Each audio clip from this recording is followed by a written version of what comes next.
हाँ जी, good morning. अपनी good evening है।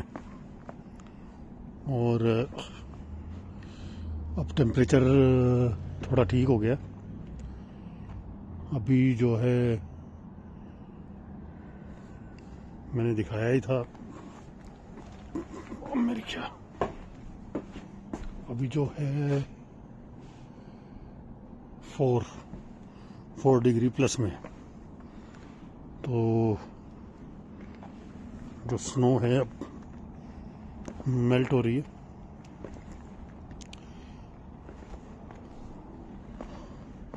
पेडेस्ट्रियन वे बिल्कुल क्लीन है, अगल बगल में स्नो दिख रही है। सामने स्टेडियम बिल्कुल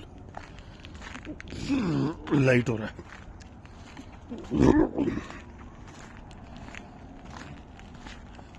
थोड़ी फीवर सा फील हो रहा था, तो 2-3 दिन तक मैं निकला ही नहीं बाहर।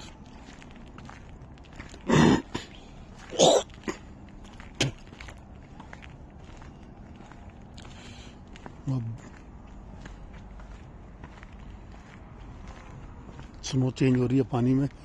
यहाँ का सीवर सिस्टम जो है वो बड़ा शानदार है। पानी सड़कों पे रुकता नहीं है, उन्होंने प्रिपेयर से किया हुआ है। और हमारे यहाँ तो बुरा हाल हो जाता है, अंडरग्राउंड ही है सब कुछ। हाँ, जो लाइट्स हैं, इलेक्ट्रिकल सिस्टम है यहाँ, ये ओवरहेड ही है। जो अभी जो अपने इंडिया में नया प्लान हो रहा है, सारा अंडरग्राउंड ही हो रहा है नए टाउन्स में। तो यहाँ पर तो अभी ओवरहेड है।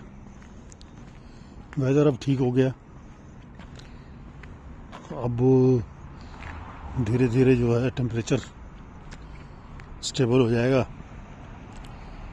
मैक्सिमम डाउन जो जाएगा वो 0 तक ही जाएगा। आज पिछले 3 महीने में पहली बार देखा है कि इवनिंग में जो टेम्परेचर 4 डिग्री है। हो सकता है रात में थोड़ा सा माइनस में जाए, लेकिन उम्मीद कम ही है, माइनस में नहीं जाएगा। लोग अब जैसे ट्रैफिक दिख रहा है सड़कों के ऊपर, एक हफ्ता पहले तो इस समय तक बिल्कुल सड़कें खाली हो जाती थी। स्नोफॉल हो रहा है, स्टॉर्म है।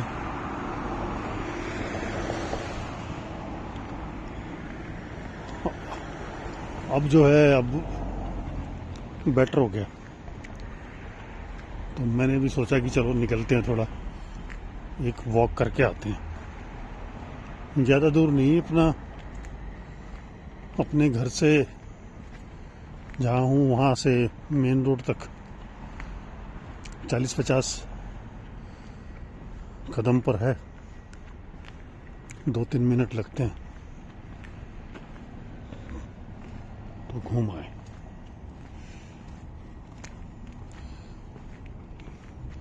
जैसे घर बने हुए हैं, लाइट्स हैं, सड़क के ऊपर स्नो पड़ी हुई है। इसको जब हम उस पर देखते हैं स्क्रीन के ऊपर ना, तो बहुत ही ज़्यादा खूबसूरत दिखती है।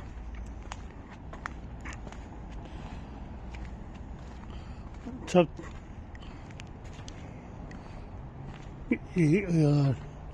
जनरली टाउन और रेजिडेंशियल एरिया ना बहुत ज़्यादा पीसफुल है। कोई शोर वोर नहीं है, गाड़ियों के हॉर्न, म्यूज़िक, हॉकर्स की आवाज़, वो सब नहीं है।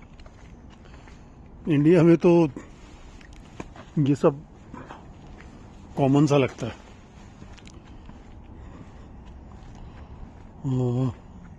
अपने घरों में, गलियों में कुत्तों की आवाज ही बहुत आती है सहारनपुर के अंदर। तो फरीदाबाद में तो खैर चलो सोसाइटी में थे तो इतना नहीं होता था, लेकिन मार्केट में आते ही मतलब सोसाइटी से बाहर निकलो तो वही पब्लिक शुरू हो जाती थी। अभी यहाँ ऐसा कुछ है नहीं, यहाँ सब कूल है, पीसफुल है, कोई शोर शराबा नहीं है। सबके घर में कुत्ते हैं, लेकिन कुत्तों के भौंकने की आवाज भी नहीं बाहर आती। लोग निकलते हैं टहलने के लिए, कुत्ता साथ में, पॉलीथीन और एक छोटा सा स्पेड हैंडी सा वो लेके आते हैं। कुत्ता अगर फ्रेश होता है तो ये अपनी लाइट जल गई है, जैसे ही मूवमेंट होती है तो जब कुत्ता फ्रेश होता है तो वो लेके अपना पॉलीथीन में डाल लेते हैं वेस्ट और निकल जाते हैं डेजिग्नेटेड प्लेस पे, उसको फिर डिस्पोज करते हैं। ये तो है थोड़ा सा, हम लोग वैसे सिविलाइजेशन बहुत पुरानी है, थोड़े एथिक्स भूल गए हैं, शॉर्टकट मारने शुरू कर दिए हैं हमने। चेंज करेंगे अपने आप को, करना पड़ेगा, नहीं तो मुश्किल होने वाला है यहाँ पर भी और अपने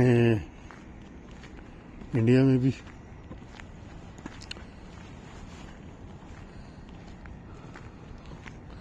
और इसमें ना सबसे बड़ी रिस्पॉन्सिबिलिटी हम लोगों की बनती है। हम लोग किड्स को घर के अंदर जो 30, 40, 50 साल पहले, 50 साल, 60 साल पहले बच्चों को एक इनिशियल एजुकेशन देते थे, मेरे ग्रैंड मदर, मेरे फादर या मेरी मदर, वो आजकल यंग जनरेशन में ना के पास टाइम नहीं है और पेशेंस भी नहीं है वो सब बताने का। तो उसका आफ्टर इफेक्ट जो है अब देखने को मिल रहा है सड़कों के ऊपर, स्कूल्स में, सड़कों पर, यूनिवर्सिटी में।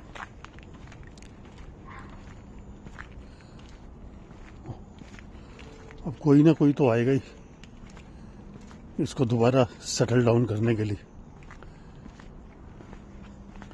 लेकिन मैं तो एक्सपेक्ट करता हूँ कि भाई हम अभी भी अपने बच्चों को शिक्षा दें।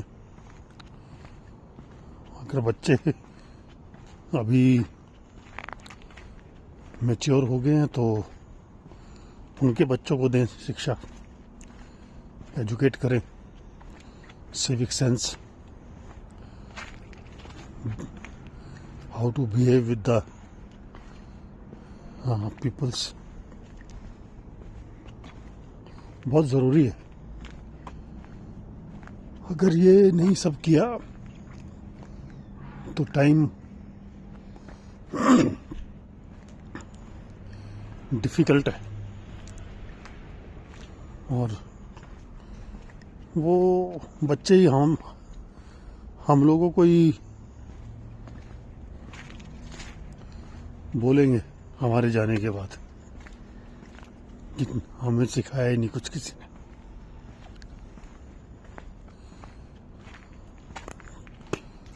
यही है सब। दुनिया बहुत खूबसूरत है, अगर हम उसको खूबसूरत बना के रखें तो।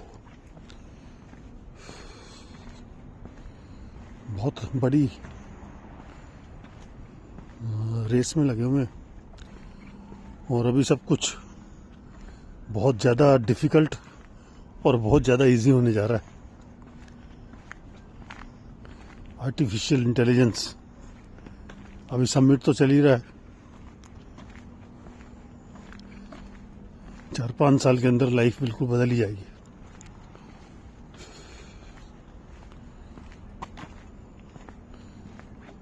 तो और ज़्यादा लिमिट हो जाएंगे सब लोग।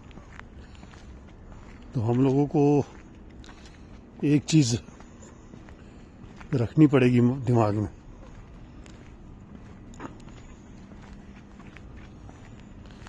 कि कैसे ह्यूमैनिटी, वन ह्यूमन बीइंग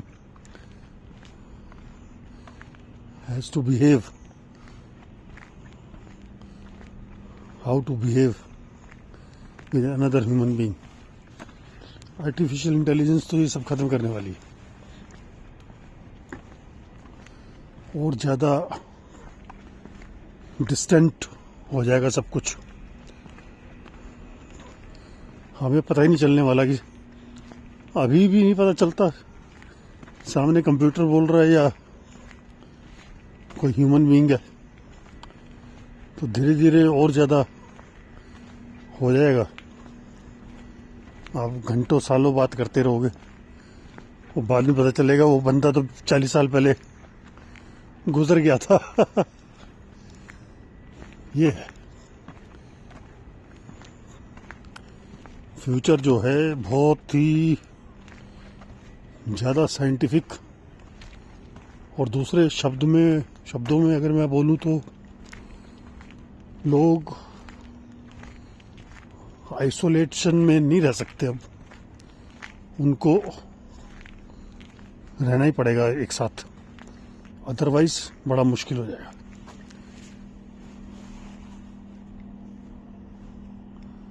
तो मैं तो वापस आ गया हूँ।